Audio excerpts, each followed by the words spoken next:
Any stories shared in this podcast have had names and details changed for the confidentiality of clients.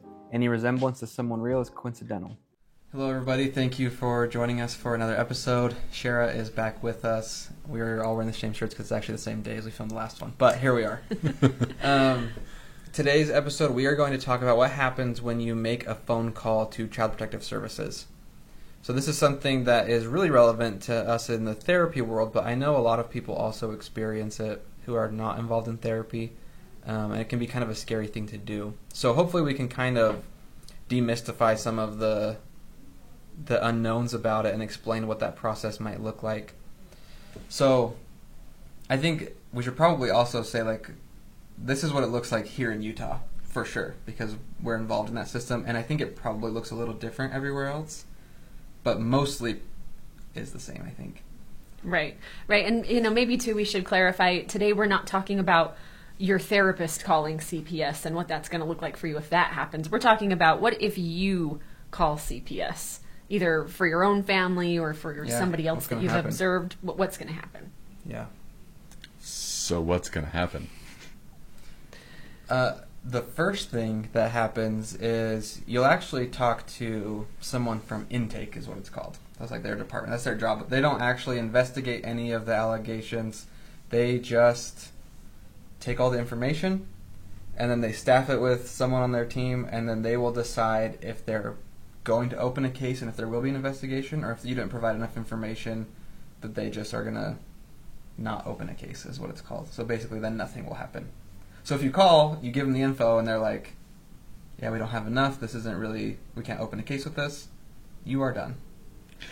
Can you give us some insight into, like, say I work through the nerves of actually calling? Yeah. And as a therapist, I've had to call a couple of times, and I'll be honest, I hate calling. And can I just, I don't know why I feel the need to interrupt, but because we just use these words and these abbreviations all the time, CPS, Child Protective Services. Yep. So you see somebody or see something that makes you think that there's a child who's either being abused, neglected, or in an unsafe situation. Yep, 100%. So that's why there's a lot of implications as to why I have had to call in the past as a therapist. But it's not something I take lightly, and it causes me a lot of distress. As I imagine it causes most of us distress, right? Because there's consequences. If I'm going to call, let's say I'm not a therapist, and I'm going to call, what kind of questions are they going to ask? Like, what kind of information do I need to be prepared to answer? Yeah, that's a good question. They're going to, even before they ask about what happened, they're going to want to know who the victim is, like who's the identified victim in the case, where they can be found, address, where they go to school, parents' names, phone numbers, address, any info you can give them. And then they'll ask, okay, so what happened? And then you'll share the details of what you saw or what you heard or whatever it was that you feel like this case needed to be open, what's happening. If they have any clarifying questions from there, they will. And then they usually will just put you on hold and then go staff the case, right, and decide if they can open it. What really determines if it's going to get opened is, first, if there's enough information to even find the kid. Like, if you're like, hey, I was just at Walmart and I saw this guy smack his kid in the face. Like, okay, who is he? Like, I have no idea. They're probably not going to open the case. They just can't find the kid or the family. So if you're going to call, have somewhere to find the kid, whether it's a school or a home address or something like that. And enough identifying information, right? If you don't have a name, if you don't have a location, like, your chances of your case getting opened are pretty slim. Right. Well, and so tell us some more. What is an open case? What does that actually even mean? Sure.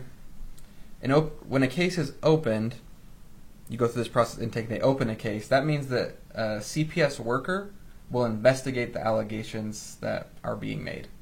So then that's the next phase of it. So, yeah, that's what an open case is. Right. So the reality is you just calling CPS to make a phone call doesn't mean that CPS is actually going to do anything but document it. They might not intervene at all. Right. They might, like we said, they might not open a case. They might not do anything except for take the information that you give them and document it and then move on. CPS makes a determination about how risky and unsafe the situation is before they decide what they're going to do next. Yeah. And a lot of that does have to do with the details of whatever you heard or saw or that kind of thing. Yeah, based on what you report, your case will get assigned a different level of priority, where it can be from like, hey, this 3 a.m, a worker's still going to come out, like that's our highest priority, to like, okay, we need to see this person within the next 24 hours, we need to see this person in the next 3 days. So there's different levels of priority a certain kind of case can get, depending on what's happening. What kind of ramifications are there for me if I'm the reporter? So say I call, I'm sharing information that is highly sensitive. Like what about me? I think that's the scariest part for everybody calling. Yeah. I think so too. And you are told, and it says this everywhere, that you can make this phone call and that it's anonymous and that your name will never be connected with this. But I have to be 100% honest, that's not always happened for me. Like, there have been times that it has come out that it's been me who's made the phone call. And granted, if it's one of my clients, like, I try to tell my clients that that's what's happening anyway. I don't let them be surprised by it. But it is interesting that, you are told that it will be anonymous, but I don't know that it's always kept anonymous. Sure. Yeah, I think that is the policy, but who knows, like, in the middle of it, and what a worker is going to say, and what, if they sue for the records and things like that, they can do a records request, and there are ways that you definitely don't remain anonymous. Which means that one ramification is that, like, if I'm reporting on somebody down the street or whatever that knows me, one ramification is that, like, I could lose that relationship. Yeah. Or it could blow up or whatever, right? Yeah, and I think other times, even if it does stay anonymous, like, you make the report and the person knows, like, they're the only person that knew about this. They're the only person that saw this happen, or I told about it.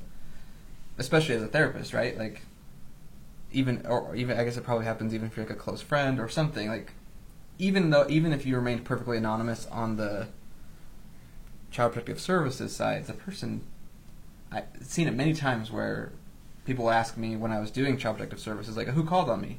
I can't tell you. And they're like, well, I know it was Jim because he saw blah, blah, blah, and, there is that risk for sure. Right, because if you were the person that had somebody call Child Protective Services on you, you would sit and try to figure out who had made that phone call. Totally.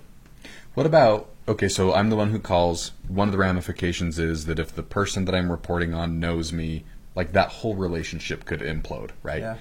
What about, like, now I'm hitching my wagon to this CPS agency, like, what responsibility do I have there? Are they going to contact me? I got to go to court. Like, what ramifications are there working with this agency now? I don't know either. Do you know? I've never seen a case where the reporter gets involved in like the trial, like if it went to court or something like that. I don't even know if you could. I don't know the answer to that. I don't know if the court could call on you or if it's like a part of the anonymity agreement of it that they can't. I'm not sure. Yeah, well, and I think, too, even if CPS opens a case, meaning that they decide to go out and investigate, that's exactly what they will be doing, is investigating.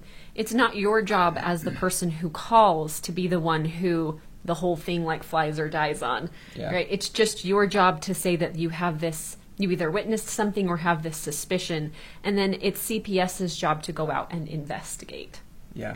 I was just going to say, my experience has been, if I have called and this intake worker says, I've got to staff this to see if we open it, usually I will ask them to call me back and let me know, are you opening something or are you not? Now, again, the reason I do that is because as the therapist, I'm working with my clients through this whole process. I think of the reports that I've made, which are not many. I've only ever had one person call me back to tell me if they were opening it or not. So my experience with CPS has been, once I provide the information, at that point, my contact with this agency is by and large gone. That's been my experience, but I didn't know if there was other...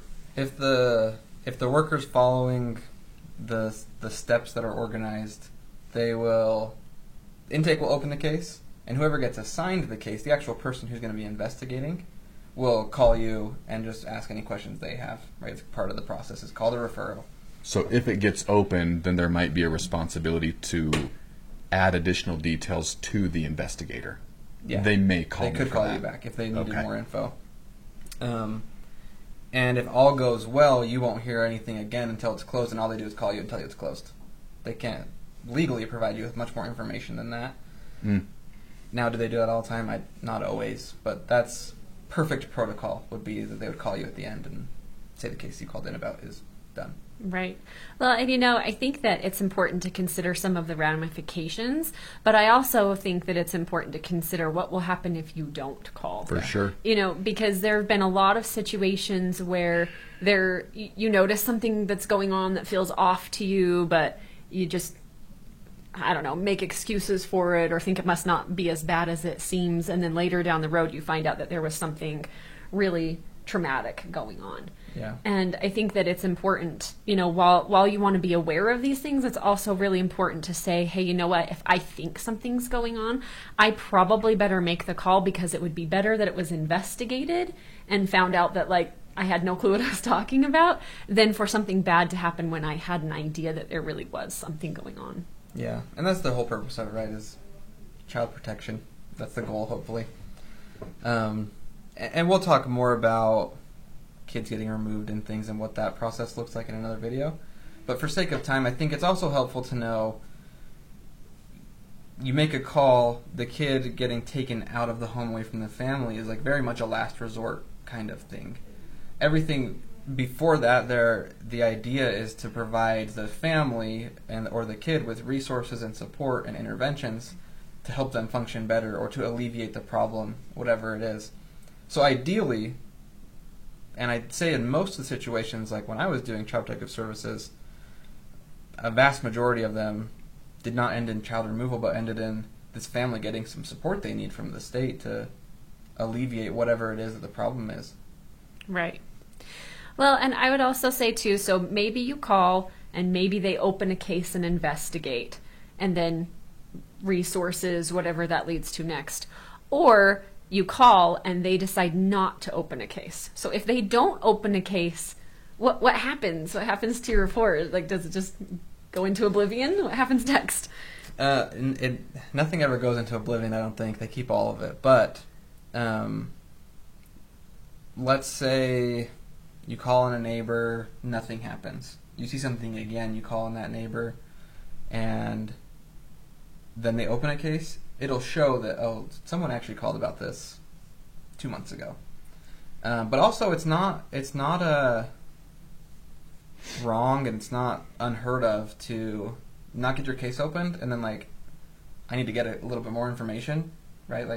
Maybe they didn't open it because I didn't know where to find this kid. But if I figured out where he went to school, maybe they'll open the case now and I'll call back the next day. It's not the first time that would have happened. There are people that will keep calling and they'll keep getting rejected. But sometimes it's really just a matter of hey, the allegation sounds serious, but we can't do anything with this if we can't find the family.